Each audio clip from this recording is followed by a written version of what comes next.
दिन का बाजार, तो बाजार में सबसे अच्छी बात ये देखने को मिली कि 25,000 के ऊपर हम लोग को क्लोजिंग देखने को मिली। पहले तो 25,100 मतलब काफी अच्छा खासा यहाँ पे लेवल यहाँ पे पार हो चुका था। उसके बाद लगातार गिरावट, ऐसा लगा था कि 25,000 के नीचे तो बियर वाले तो लेकर चले ही जाएंगे, पर उसके बाद हम कह सकते हैं कि समहाउ बुल वालों ने इतना तो यहाँ पे कोशिश कर ली कि 25,000 के ऊपर क्लोजिंग हो जाए।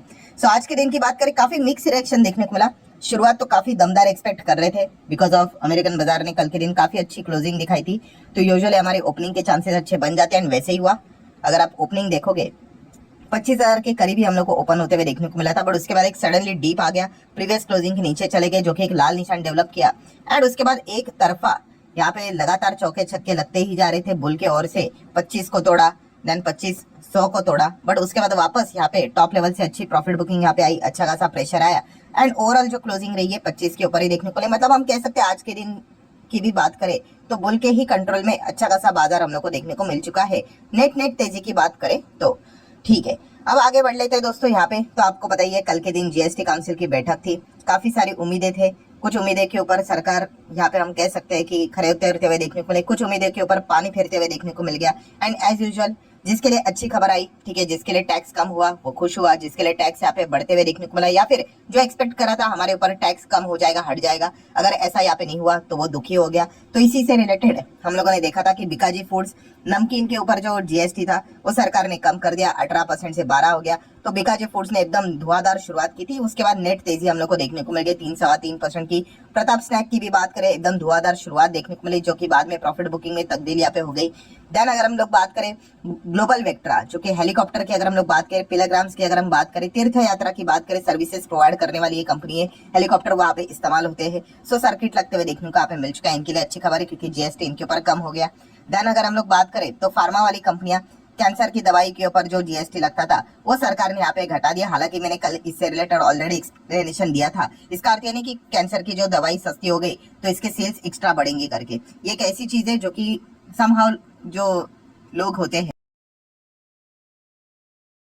ऐसी चीजें जो कि समहाउ जो लोग होते हैं, ठीक है, अगर डॉक्टर ने बोला है दवाई चाहिए करके, एंड खास करके कैंसर जैसी बीमारी के लिए, तो आपको पता ही है चाहे वो कितनी भी महंगी क्यों ना हो, लोग समहाउ कुछ ना कुछ मैनेज करके वो दवाई लेकर यहाँ पे आई जाते हैं। ऐसा नहीं बोलते कि भाई ये महंगी है तो छोड़ो, नहीं चाहिए करके। तो ठीक है, इनके लिए ओके ओके हम लोग को पॉइंट देखने को मिला था। बट यस, जो कैंसर से रिलेटेड जो हम लोग को पेशेंट देखने को मिल जाते हैं उनके लिए काफी अच्छी चीजें देखने को मिली कि वो दवाई का दाम अभी कम होते हुए देखने को मिल जाएगा। देन अगर हम लोग बात करें कौन यहाँ पे दुखी होते हुए देखने को मिले थे, तो एज यूजुअल सबसे ज्यादा इंश्योरेंस सेक्टर, तो एचडीएफसी लाइफ आप देख सकते हो 4-4.25%, 4.25 भी नहीं 4.5% नीचे। आईसीआईसीआई प्रूडेंशियल लाइफ भी गिर गया, एसबीआई लाइफ भी। यहाँ पे इंश्योरेंस सेक्टर में आज अक्रॉस हम लोग को ज्यादा गिरावट ही देखने को मिलती है। आईसीआईसीआई लोम्बार्ड भी आप देख सकते हो, बजाज फिनसर्व भी आप यहाँ पे देख सकते हो। हेल्थ इंश्योरेंस की बात करें तो स्टार हेल्थ भी आप देख सकते हो, यहाँ पे डाउनफॉल ही हम लोग को इनमें देखने को मिला था, क्योंकि इनमें सबसे ज्यादा उम्मीद की किरण नजर आ रही थी। मैंने भी आप लोगों को बोला था कि ये वाले माहौल में अगर इंश्योरेंस के ऊपर अगर जीएसटी कम नहीं हुआ तो आने वाले माहौल में इंश्योरेंस के ऊपर जीएसटी कम होने के चांसेस काफी कम हो जाएंगे, क्योंकि काफी ज्यादा प्रेशर सरकार के और लगातार यहाँ पे देखने को मिल रहा था कि भाई इंश्योरेंस के ऊपर तो जीएसटी घटा दो, चलो लाइफ की बात छोड़ दो, हेल्थ के ऊपर तो घटा दो।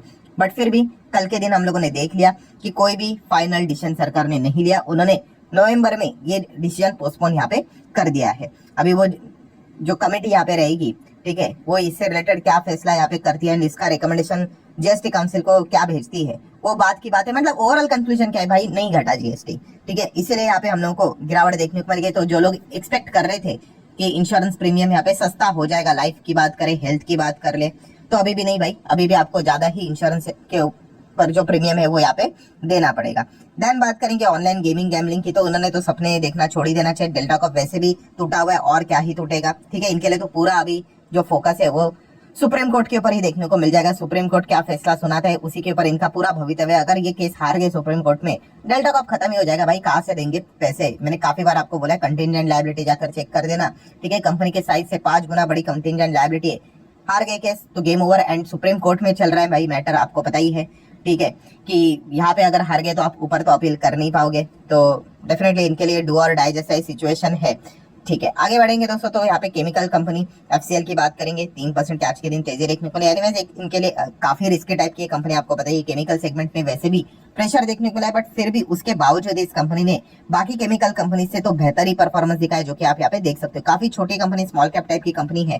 प्रमोटर की होल्डिंग 62% है। अच्छी बात यह है कि यहाँ पे एफआईज ने काफी अच्छा स्टेक यहाँ पे बढ़ाया है, 3-3.25%। पहले इतने नहीं थे, डीआईजी ज्यादा देखने को मिलते थे, वो भी 3-3.25%, ये ज्यादा है नहीं। एंड बाकी पब्लिक के पास ये स्टेक ज्यादा देखने को यहाँ पे मिल जाते हैं। काफी रिस्की टाइप की कंपनी है, बट यस, जो केमिकल में हम लोग को एक दबाव देखने को मिला है, उस दबाव के खिलाफ इस कंपनी ने अच्छा प्रदर्शन जरूर दिखाया है।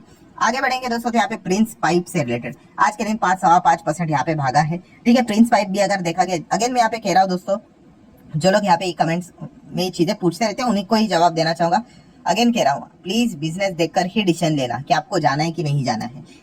यूजुअली क्या हुआ है कि जब कोविड के बाद हम लोगों ने देखा काफी सारे स्टॉक ऐसे रॉकेट बने थे, ऐसे ऐसे। तो आपको बताइए कि अगर आप सिर्फ तेजी देखकर जाओगे फिर आपको बाद में दिक्कत होगी। प्रिंस पाइप भी अगर आप देखोगे, मैक्सिमम चार्ट पैटर्न में ओपन कर दूं तो उसी में ही है कि एकदम तेजी आ गई, फिर उसके बाद आप देख सकते हैं एक फ्लैट ही परफॉर्मेंस देखने को मिला। इसका अर्थ ये नहीं कि कंपनियां खराब होती है, मैं बार बार कह रहा हूँ ये छोटी कंपनी है, आप धंधे को समझो सर। आप भी खुद अगर बिजनेस करोगे तो आपको भी समझ में आएगा कि आपको प्रॉफिट बढ़ाना है तो आपको बड़ा बिजनेस लाना पड़ेगा। और जो छोटे कंपनी होती है उनको बड़ा बिजनेस लाने के लिए तकलीफ होती है, बट अगर वो सक्सेसफुल हुए तो वो स्टॉक में ग्रोथ आने के भी चांसेस काफी ज्यादा होते हैं। उस कॉन्टेक्स्ट में विचार करना होता है। ठीक है, सिर्फ चार्ट देख लिया, तेजी आ गई तो इसलिए खरीद लिया, तो ये कोई सेंसिबल बात नहीं होती। फिर लंबी पारी खेलने के लिए आपको काफी ज्यादा दिक्कतें हो सकती है। तो ये कंपनी आप देख सकते हैं 6,000 करोड़ का मार्केट कैप है। छोटी कंपनी स्ट्रगल, मतलब हम कह सकते हैं कोशिश कर रही है कि यहाँ पे नए नए कॉन्ट्रैक्ट लाने के लिए। पियर सेगमेंट की बात करें तो पहले टॉप 5 में हुआ करती थी, अभी और नीचे चले गई है, 6th पोजीशन पे देखने को यहाँ पे मिल रही है। ठीक है, प्रॉफिट की अगर हम लोग बात करें तो आप यहाँ पे देख सकते हो प्रॉफिट, यहाँ पे कंपनी का पहले अर्निंग 3-6 के आसपास हुआ करता था, वो अभी बढ़ बढ़कर हम कह सकते हैं 20, 10, 16 उसी रेंज में देखने को मिल रहा है। सो आप समझ रहे हैं। अभी देखिए इसके पहले 20 के आसपास का, 20-22 का ईपीएस था। ठीक है, एंड अभी का ईपीएस ऑलमोस्ट कितना चल रहा है, वापस 16 का। ठीक है, तो यहाँ पे नीचे आ गया, तो अभी वापस 20-22 का ईपीएस को तोड़ना है तो क्या करना पड़ेगा, अल्टीमेटली अर्निंग्स को तोड़ना है तो भाई आपको रेवेन्यू ही बढ़ाना पड़ेगा। आप रेवेन्यू बढ़ाओगे तो जाके प्रॉफिट बढ़ेगा, प्रॉफिट बढ़ेगा तो अर्निंग्स बढ़ेंगे, तब जाके वो आपका स्टॉक शूट करेगा। मतलब कंक्लूजन क्या है, रेवेन्यू कैसे बढ़ता है, आपको बड़े ऑर्डर्स लेकर आने पड़ेंगे, बड़े कॉन्ट्रैक्ट पकड़ने पड़ेंगे, तभी जाके वो चीजें पॉसिबल होती है। तो उस डायरेक्शन के हिसाब से आपने विचार करना होता है। बाकी शेयर होल्डिंग पैटर्न इस कंपनी का 60% है। प्रमोटर के पास एफएस 6.5%, डीआईएस का फेवरेट है, आप चाहो तो थोड़ा कह सकते हो, 18.25% की होल्डिंग है। एंड पब्लिक की होल्डिंग कितनी, 14-14.25% के आसपास देखने को मिल रही है। ठीक है, आगे बढ़ लेते हैं दोस्तों यहाँ पे। तो वोडाफोन आइडिया, यस वीआई की अगर हम लोग बात करेंगे तो एक वोडाफोन आइडिया के जो शेयर होल्डर होंगे, ठीक है, अभी आज के दिन तो 3% भागा है, उनके लिए थोड़ा सा एक अच्छा पॉइंट हम लोग को खबर देखने को यहाँ पे मिल रहा है, इन्फॉर्मेशन देखने को मिल रहा है। कौन सा, कि कुमार मंगलम बिरला जी की अगर हम लोग बात करें, जो कि वोडाफोन आइडिया के प्रमोटर है।